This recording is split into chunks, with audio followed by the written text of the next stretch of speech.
Naachtun is located in the far north of Guatemala, near the Mexican border, hidden away in the depths of the rainforest.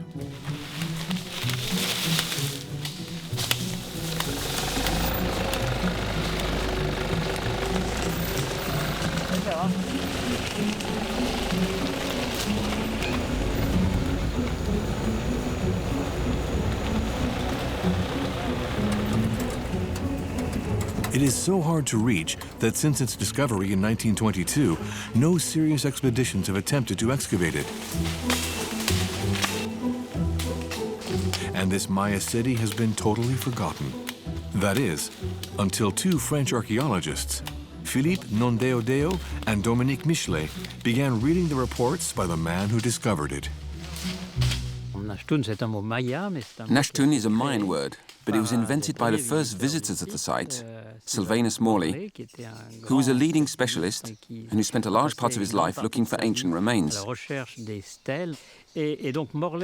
Morley came here in the 1920s and had a real struggle to reach the place. He thought it was the most out-of-the-way place he'd ever found, and he called it Naachtun, tun meaning stone, and nash for far, giving distant stones or totally out-of-the-way ruins. So that's what Naachtun means. It has nothing to do with the traditional ancient name of the site, when people actually lived here, of course. Sylvanus Morley was not the first 20th century man to have penetrated the Guatemalan forest. Back then, workers known as chicleros were sent here to find a natural gum called chicle, which was used to make the first chewing gums. These workers, who were usually Mayas themselves, traveled the forests, discovering cities, engravings, and ruins, and brought the information back to their bosses.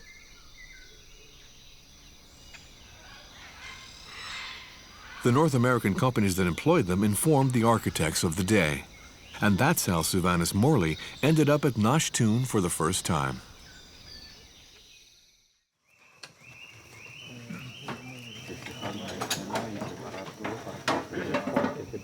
Today, the Naachtun camp is home to 80 people.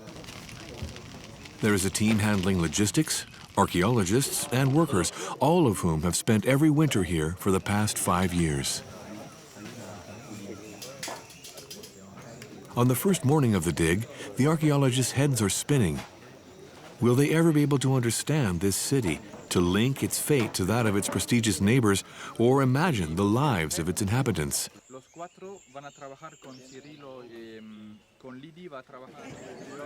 They only have 60 days this year to tell the story of this Maya city, from its dawn to its twilight.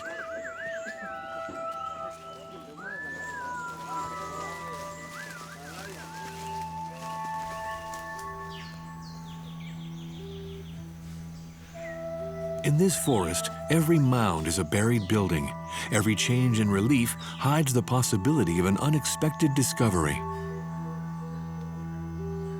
The vegetation that invaded the city and erosion are threatening to destroy the most interesting monuments here. When we arrived at the site, we quickly discovered almost 600 structures that represent residential areas where the majority of the city's residents lived.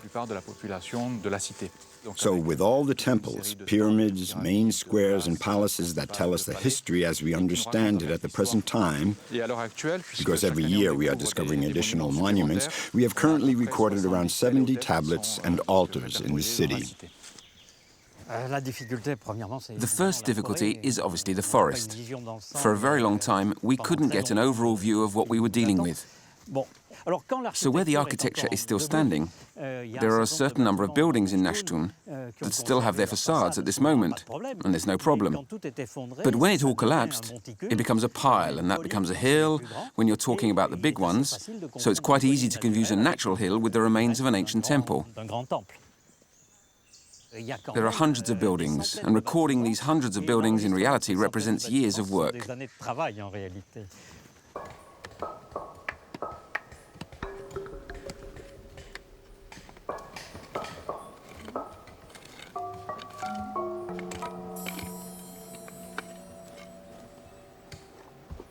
What is Naachtун's history?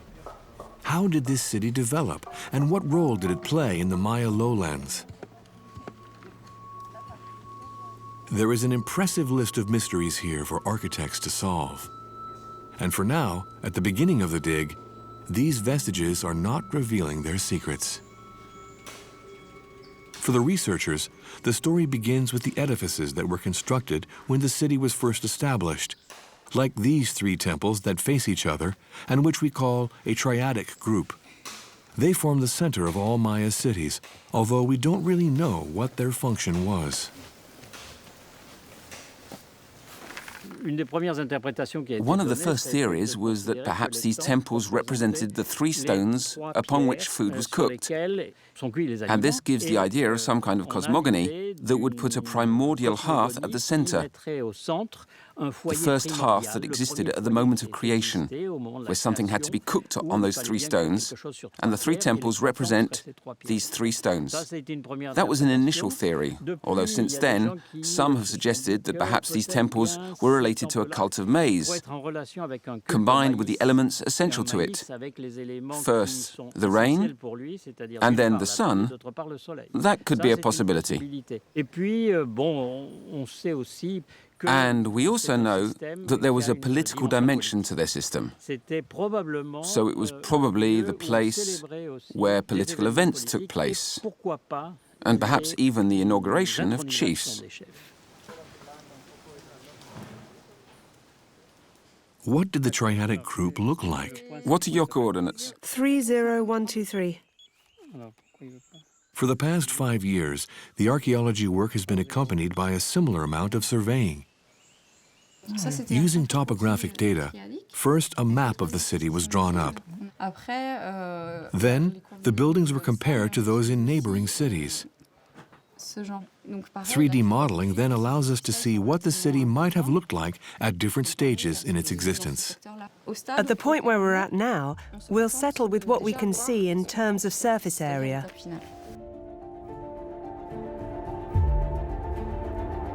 When the triadic group was constructed at the end of the 3rd century, Naachtun was just beginning its expansion.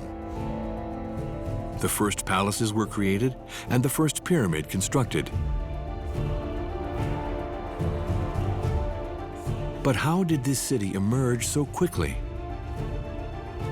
How did a little hamlet with a few hundred inhabitants become a capital, home to thousands of people?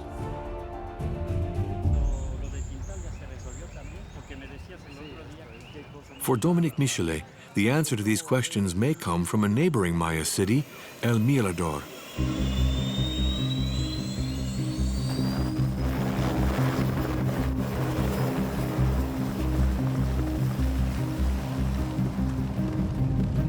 El Mirador was one of the first great Maya cities. It emerged well before Naachtun in around 600 BC. At its height, it was home to more than 80,000 inhabitants. The North American archaeologist Richard Hansen started digging here when he was a student.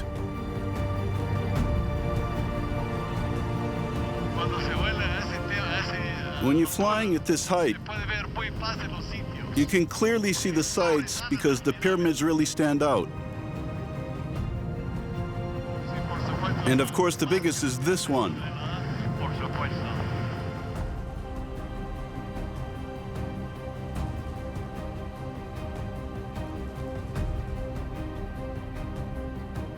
In the 2nd century AD, when Naachtun emerged, it seems that El Mirador was not faring too well. Is the rise of Naachtun perhaps linked to the decline of El Mirador?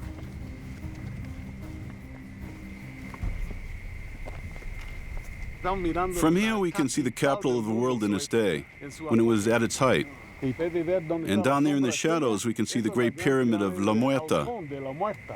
It's not the biggest in terms of volume, but it's one of the highest. And imagine, with no horses, no wagons, no oxen, no mules. All that was built with human blood and pain.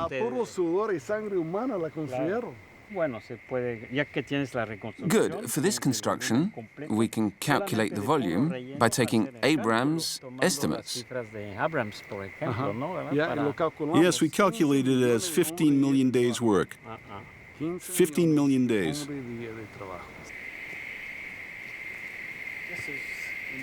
Very recently, Richard Hansen discovered a building in the middle of the forest of El Mirador, whose angles are covered with sumptuous stucco reliefs. This was just one of dozens of buildings on the site. We've covered 38 square kilometers of monumental architecture. But not only did they have big buildings and palaces and platforms and causeways, but they had extraordinary garden systems. They were green cities.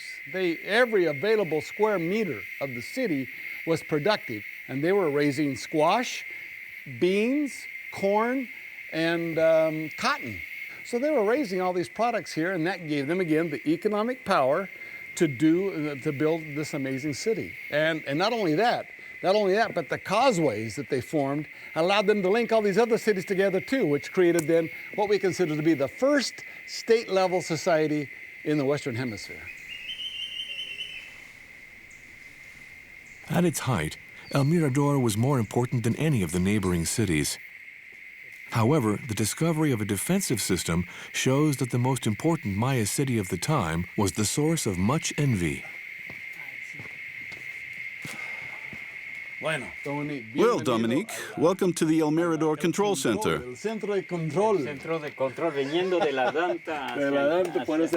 From here you can go straight to the La Danta Pyramid, which is quite impressive. The wall was there, and we think it may originally have been 20 meters high. 20 meters high. Did that wall run the whole eastern length of the site? Yes, over 4 kilometers. It enclosed the city by the south and north? Yes, it did. It's an interesting clue because in terms of what happened in El Mirador at the end, there were probably also political difficulties with various threats in the region around this site, which was, remember, probably even bigger at the time. So they built this wall with a certain number of gates, which were extremely well guarded. Actually, over time, there were fewer and fewer of them, which is another clue to the growing threat. And then one day it all ended, and it all ended badly.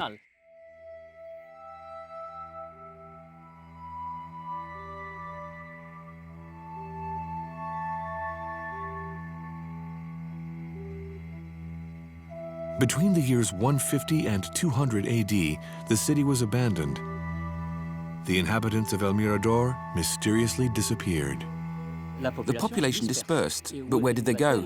Probably into the surrounding areas. And given that Naachtun was 20 kilometers away from there, one might imagine, even if we're still lacking any proof, that a certain number of people did settle in Naachtun around 150 AD, who came from El Mirador.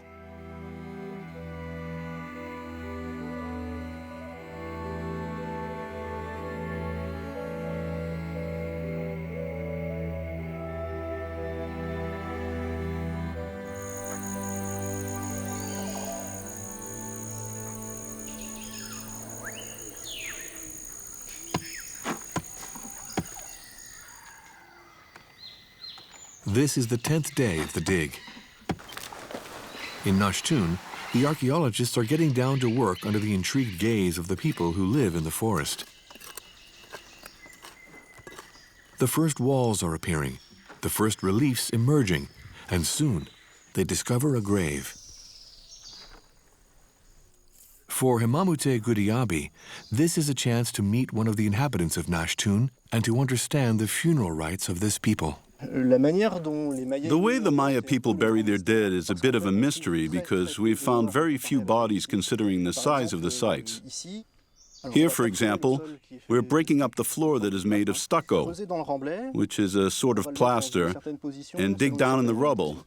They put it in a certain position according to a certain orientation, and sometimes with certain items, which depends on the status of the person, of course. The most important people were buried in funeral temples, while ordinary people made do at the place where they lived.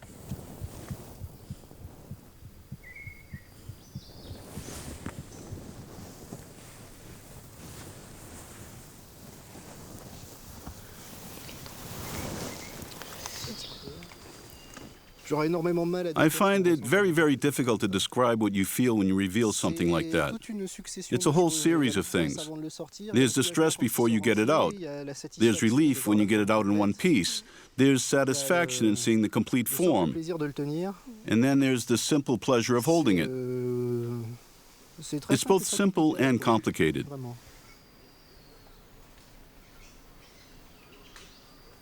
Very often, dishes or plates are placed over the heads of the dead, and most of them have a hole through the middle.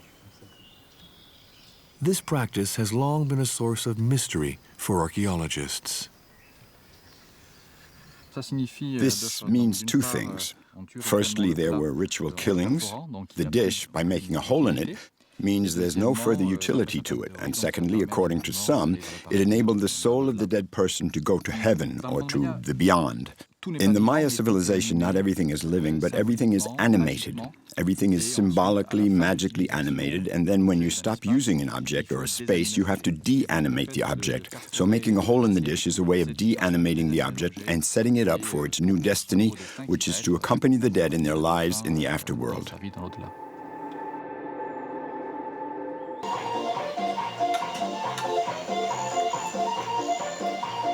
Day 20. Every day, the city of Naachtun grows bigger, more widespread, and more enigmatic. But the story of its inhabitants, century after century, remains difficult to decipher. Are they bones or ceramics? I'm not sure. There might be traces of something else. To find out more about it, the archaeologists have undertaken parallel digs, a long and painstaking job based on some seemingly anodyne clues.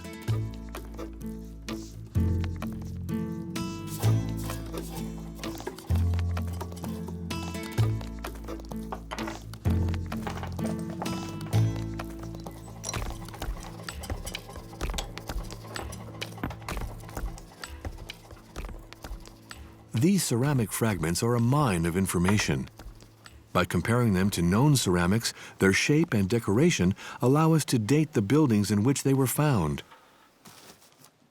But that's not all. Alessandro Patino, the project's ceramic expert, has made an interesting discovery. This ceramic found at Naachtun is decorated with a famous dancer, the dancer of Tikal. This is a clue to the relationship between Naachtun and this royal city, and at the same time sheds some light on the next part of the story.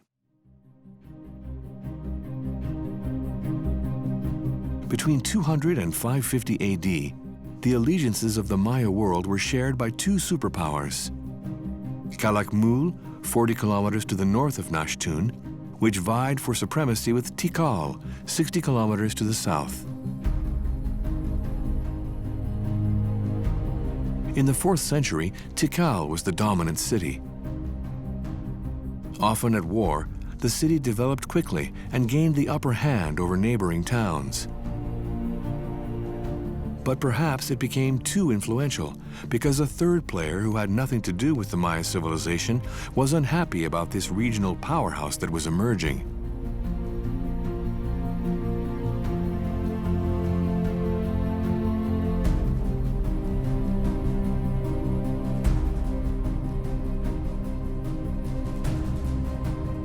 Teotihuacan in Mexico was more than 1,000 kilometers away. It was a huge city that enjoyed political, economic, and religious influence across the whole of Central America. To Teotihuacan, Tikal was a potential enemy and had to be dominated.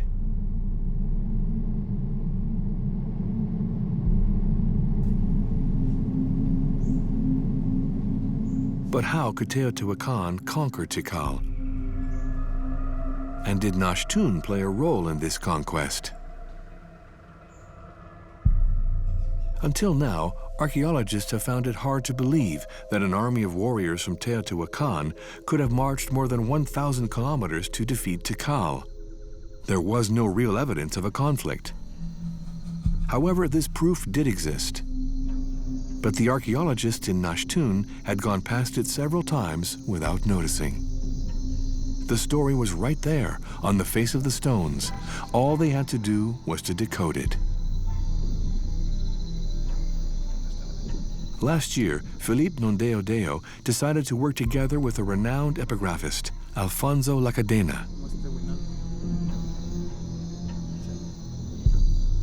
Alfonso examined all the stones in Naachtun, and this medium-sized one in particular.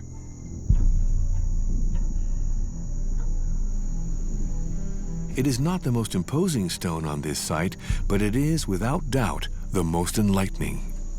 It revealed the strategy deployed by Cinq, the Teotihuacan emissary. This is what it said. Bolon, Ok, Minanguaye, Bujol, Uyajaute, Cinq. Es una maravilla. It's absolutely amazing to be able to read what they're telling us. The text describes the king of Naachtun as Cinqu's military leader. This is very important because it confirms that the arrival of Teotihuacanos in Maya was not an action undertaken by them alone, but that Maya groups joined in with them. And the king of Naachtun participated actively in this military conflict.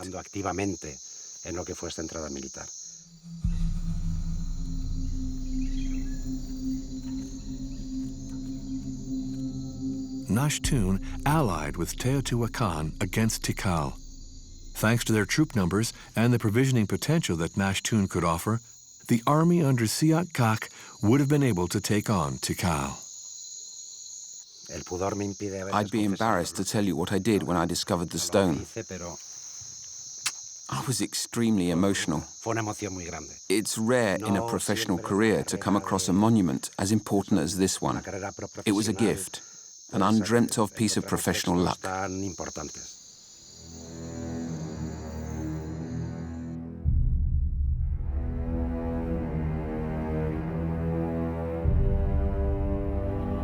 On 16 January 378, the Teotihuacan emissary arrived at the gates of Tikal with troops from Naachtun.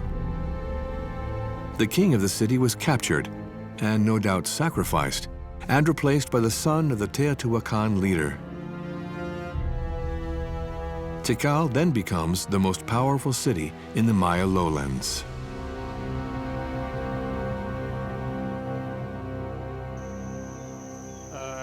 '95, 23, 95. Is that the original wall?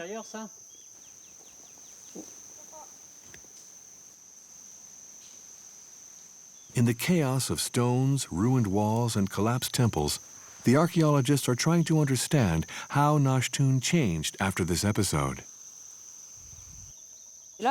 Here we are on the pyramid.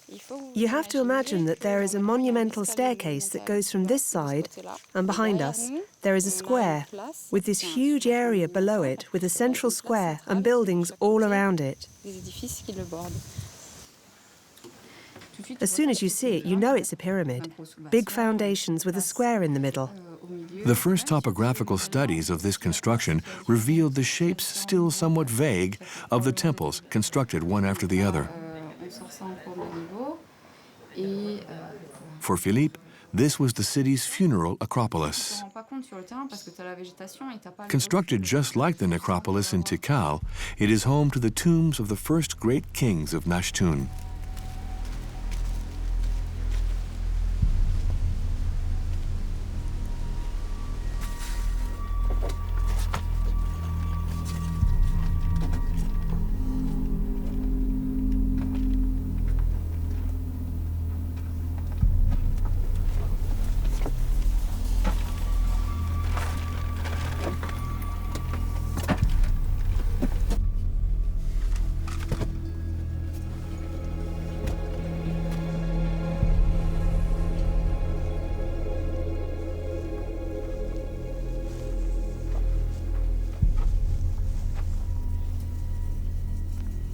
What is amazing and what really struck us when we came here for the first time in 2010 is these finger marks here. They used a mud coating here that was applied by hand.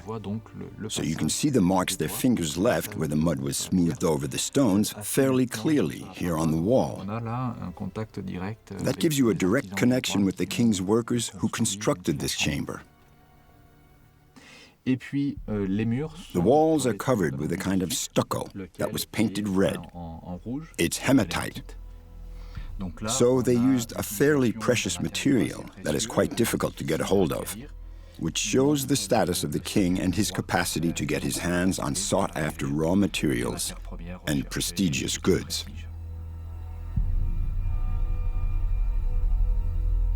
Hundreds of years later, these riches attracted looters. More than 300 illegally dug tunnels have been discovered in the site of Naachtun. And the acropolis was one of the first victims.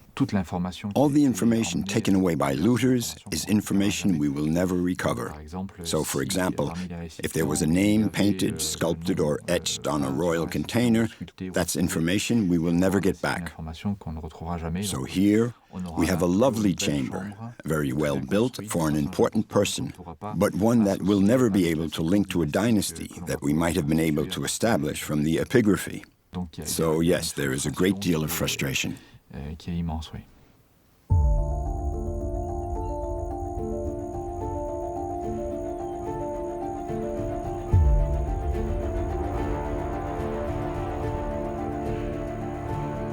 At the start of the 5th century, the huge acropolis would have looked down over the west of the site.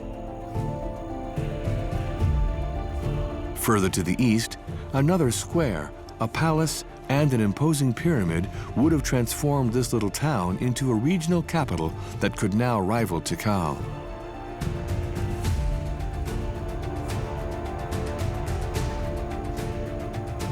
The city was home to thousands of people. Craftsmen and farmers for the most part, they would have cultivated in little fields and exploited the resources the forest had to offer.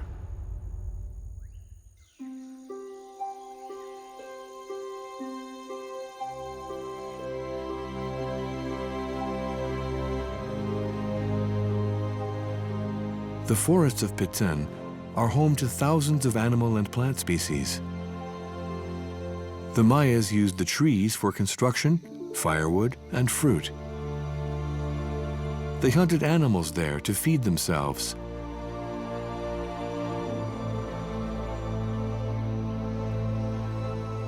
But for these people, this natural environment was much more than a source of food. The various species in the forest represent natural forces. Here, every creature has a master spirit, and divinities are constantly revealing themselves.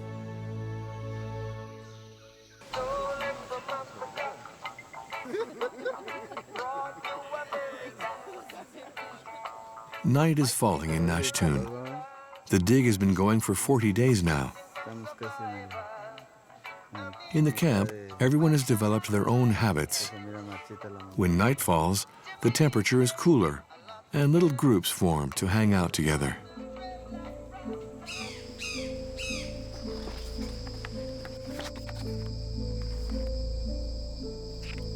Away from his colleagues, Dominique is back on his travels, examining the 7th and 8th centuries of Maya history. What happened to Naachtun during this period? And where might he be able to find some clues? During this period, large and small kingdoms fought one another in merciless wars. Alliances and betrayals happened in a heartbeat. Rulers were overthrown and new powers emerged.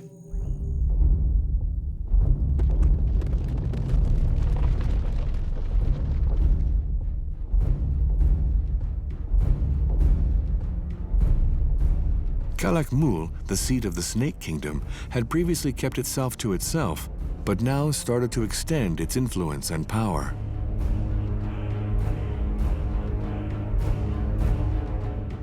Naachtun, allied with Tikal for centuries, was concerned by the rise in power of this city-state with a population of some 40,000 inhabitants. What role would it play in this emerging rivalry?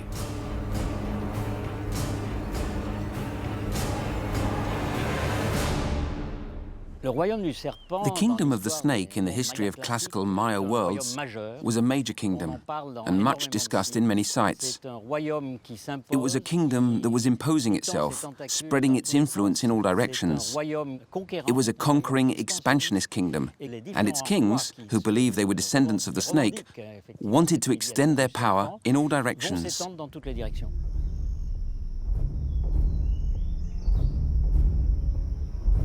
At the time, Tikal was seen by Calakmul as an enemy to fight. To gain the upper hand over its great rival, Calakmul gradually encircled and controlled it, suffocating the towns that remained loyal to Tikal. Those years when Calakmul was at the height of its powers were a critical period in the history of Naachtun. That was the only time in its history when Naachtun was really dominated by the Khan dynasty and by Calakmul.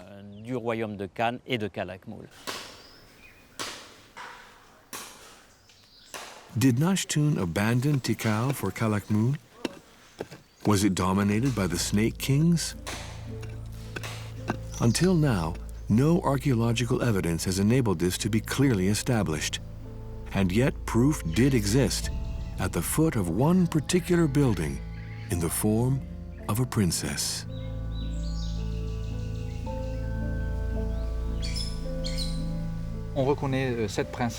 We know she is a princess by her long skirt, a huipil, which goes down to her ankles, and which is decorated with a lattice pattern.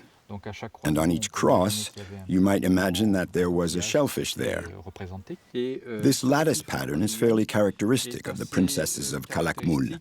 So finding this long skirt here on a princess in Naachtun tells us that she is a Calakmul princess who came here to Naachtun to marry the local king.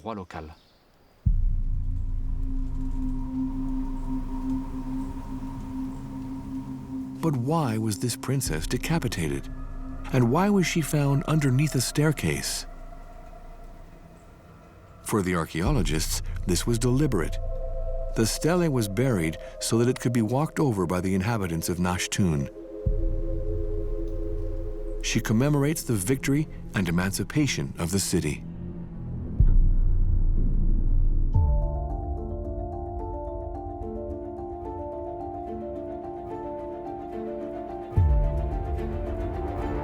This new autonomy can be seen in the expansion of the city.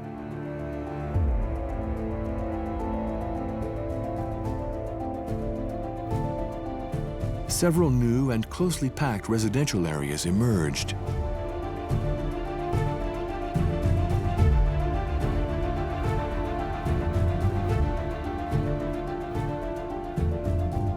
This was an important development that contrasts with the experiences of most Maya cities. In the lowlands, the conflicts between major cities seemed endless. The Maya kingdoms were in perpetual competition that meant a permanent state of war. In Tikal, a new king led the city back to prominence with newfound riches and renewed pride. He led the fight against Calakmul and this time was victorious. But a few years later, Tikal collapsed once again, and the entire Maya civilization, which had flourished until then, now went into decline. Between 760 and 950 AD, the majority of the great Maya cities were emptied of their populations.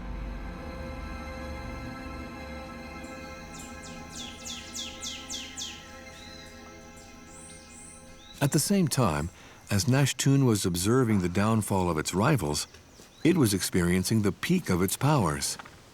What was its secret? To find out, the archaeologists looked at a series of prestigious homes. In 750, the city was undergoing radical change. Certain neighborhoods were abandoned, and the living quarters were concentrated here in two large courtyard spaces that were built to house a certain number of families. These spaces were constructed with the new central square, which would become the new political heart of the city. It was as if the city was reorganized in around 750. This reorganization coincides with the last traces and last remaining signs of royalty in the history of Naachtun. This building looks over at the pyramid. The occupier would have come out and seen the pyramid in front of him, so it would have been someone important. We also know that they were important people because of the objects we have found. There are some lovely things. So these really were houses belonging to society's elite.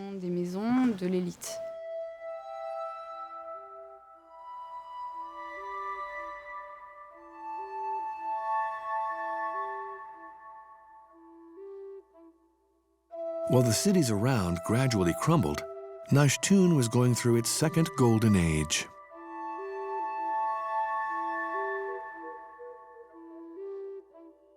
We have a paradox towards the end of the city's period of occupation because there is this prosperity, which was fairly sudden and very intense, which lasted for a century or a century and a half, and which at the same time would result in the inexorable abandonment of the city.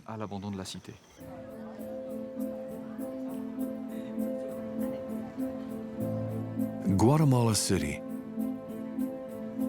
Some archaeologists have already left the dig and started upon a task that will also help shed light on the inhabitants of Naachtun.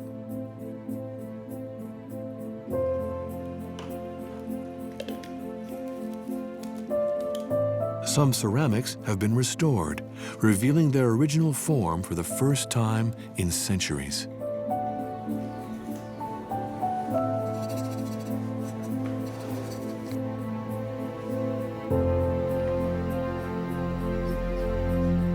Mylène Bourdely is the dig's archaeozoologist and has made a surprising discovery.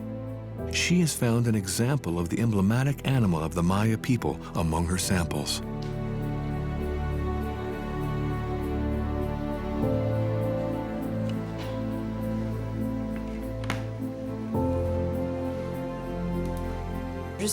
Until now, I'd found animals that were eaten, such as deer and peccaries.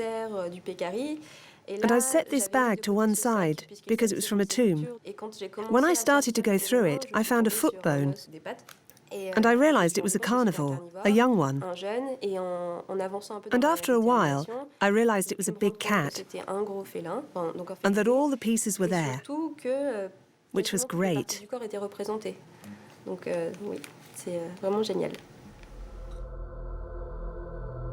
The jaguar was the emblematic animal of the Maya. It was a symbol of power and courage, and often associated with warriors as well as priests and royalty. The jaguar is often associated with the elite and can represent the animal spirit associated with an individual, such as a prince. So one might imagine that when the prince died, they decided to sacrifice the animal associated with him. But there is also the fact that the jaguar and the great carnivores in general accompanied the dead into the beyond. Especially because for both the Mayas and the Mesoamerica in general, the jaguar wasn't just a nocturnal animal, but an animal from the infraworld.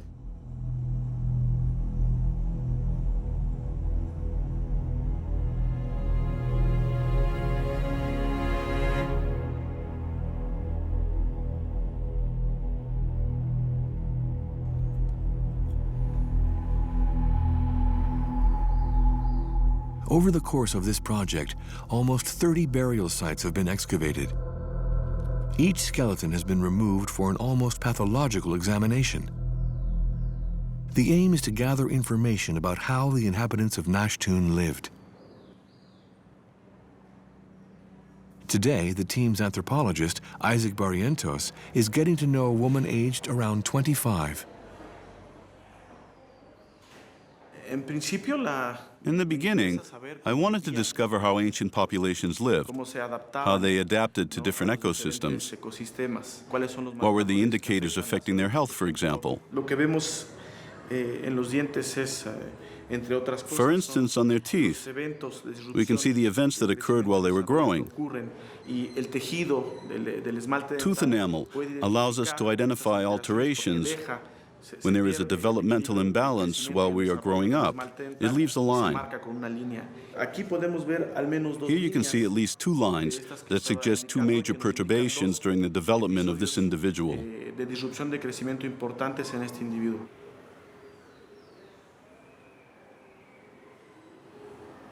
How did this young woman die? Did she suffer from malnutrition? Was her life so hard that it killed her? Across all Maya sites, the examination of dozens of skeletons has revealed signs of deprivation or stress from the end of the 8th century onwards.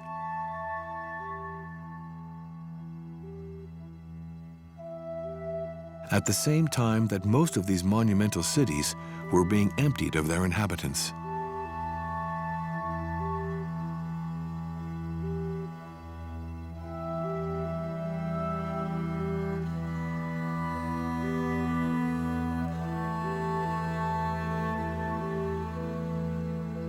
How can we explain the mysterious collapse of classical Maya civilization? Archaeologists have been pondering this question for many years and have put forward a range of different theories. Endemic wars between the different cities may have weakened Maya royalty.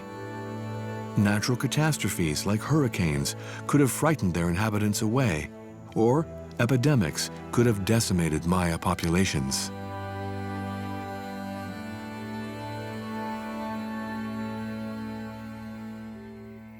Over in El Mirador, Richard Hansen has another idea.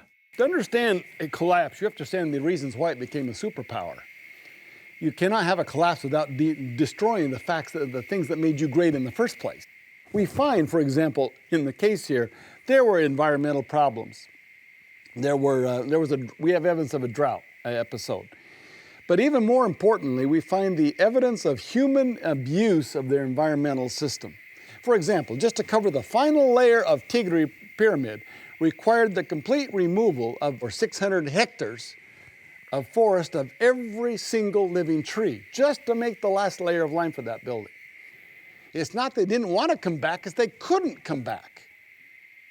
They couldn't renovate those fields. The thing that gave them life was destroyed. The thing that generated the economic power was destroyed. I look at the world debts of societies today, and I see the same mentality.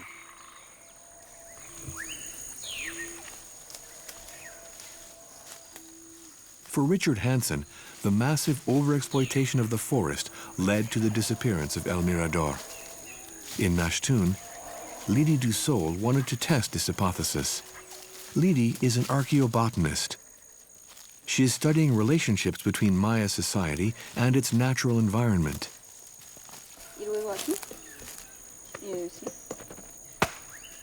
Her research involves taking samples of the trees the Mayans mainly used. This is the famous Chico Zapote. Lydie wants to know how much charcoal can be obtained from this particular species of tree. She then compares the results with the quantity of charcoal found in the tombs and houses. She's trying to establish whether some tree varieties have disappeared over time. One tree in particular, the Chico Zapote, gives her a strong indication of an answer. Until the end of the occupation, this tree was very commonly found. But it's a tree that is common in tall, ancient forests, so that would suggest that until the end of the site's occupation, there were still areas of very ancient forest close by the site. To me, it's a clear clue that casts doubt on the hypothesis of massive deforestation during the Terminal Classic period, between 800 to 1000 AD. Wars between cities, epidemics, natural catastrophes, or overexploitation of the land and the forest. At Naachtun, the scientists have not dismissed the theory of massive deforestation, but they are now closely examining the possible effects of climate change. And the marshlands, which were an indirect witness to the life of the city, could provide the answer they have been seeking since they began their excavations.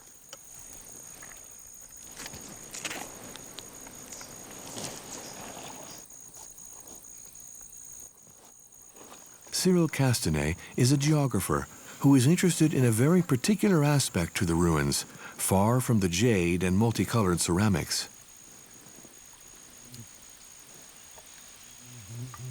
These sediments, deposited at the bottom of the water hundreds of years ago, may reveal a great many surprises.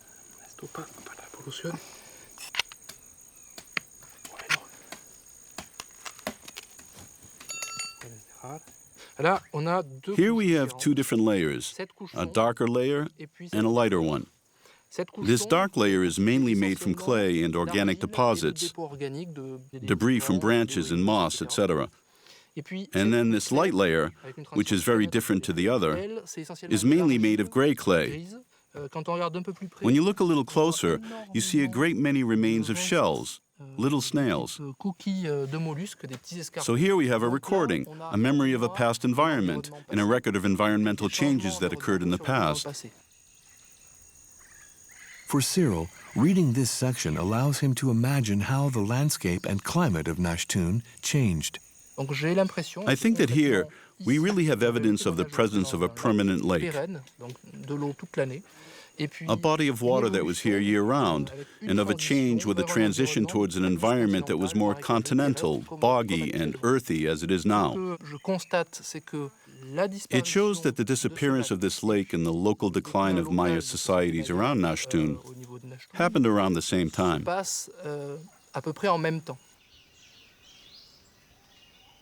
Did the lake's disappearance bring about the end of Naachtun? Was it triggered by climate change? Our researchers are looking for the slightest clue. Where are the mollusks? Right here you can see it's about 3 millimeters. And your transition here between the black and the grey, that's around 900 to 1,000? 900 to 1,000 AD, in other words, the time when it was abandoned. Transformations of civilizations often occur when there are major cyclical climatic upheavals. But for a long time, no one has paid any attention to the curious effects of short crises. Climatologists tell us that indeed the entire Maya civilization suffered at certain moments. From 800 onwards, we were in a phase of growing global drought. But what is perhaps more interesting is that within these generalized phases of progressive drought, the years around 810, 860 and around 910 were particularly tough. When there's no harvest for 3 years, what do? You can't go and get a job as a laborer in Cancun because there was no Cancun back then. So people died of hunger, or they left because there was nothing left to eat.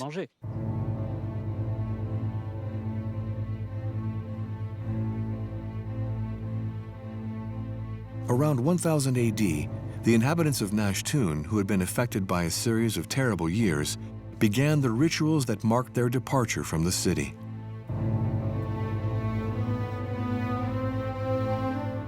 In many places around the site, archaeologists have discovered traces of acts to deconsecrate places of power, as well as people's homes. At the foot of a building that was only half constructed, a last treasure awaits for them. A miniature earthenware jar filled with 400 beads from a rare shellfish, the spondylus, which are normally left in royal tombs.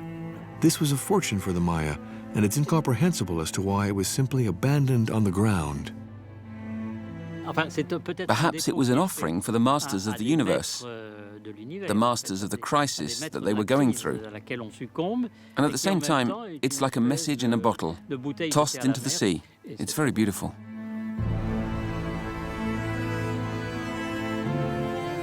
But the masters of this universe did not hear the petitions of the Maya, nor did they retrieve this bottle from the ocean. One by one, the inhabitants of Naachtun left this ancient royal city. And like all its great neighbors, the city could not escape its terrible fate.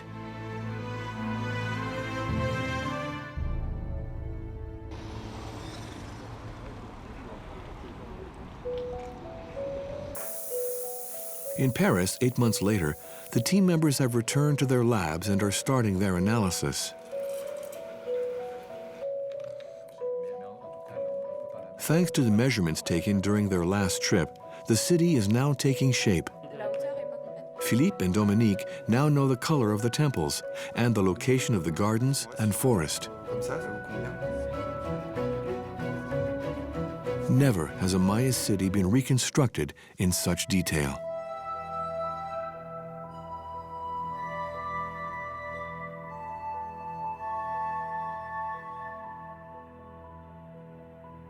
Naachtun, the forgotten settlement, has now entered the world of the great Maya cities. By showing us how a civilization was constructed, how it declined, and how it collapsed in a deteriorating environment, it is sending us its final message.